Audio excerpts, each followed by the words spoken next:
मुंबईपासून काही किलोमीटरवर असलेल्या वाड्यातील विद्यार्थ्यांचा जीवघेण्या प्रवासाचं भयान वास्तव आता समोर आलेलं आहे।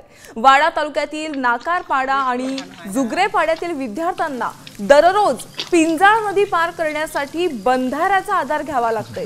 अगदी जीव धोक्यात घालून हे विद्यार्थी शाळेत पोहोचत आहेत आणि याचा आढावा घेतलाय आमचे प्रतिनिधी फैयाज शेख यांनी।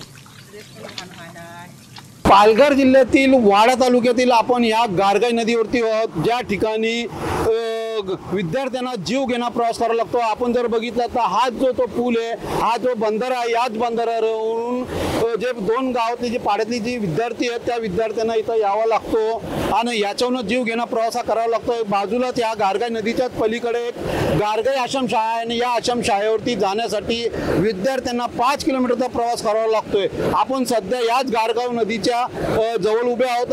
ही गारगाव नदीला जर पाण्याची जर बघितलं तर मोठ्या प्रमाणात पूर परिस्थिती या पाण्यातील आणि अशा पूर परिस्थितीमधून आज देखील या गावपाड्यातील जे विद्यार्थी आहेत या विद्यार्थ्यांना जीव घेणा प्रवास करावा लागतो।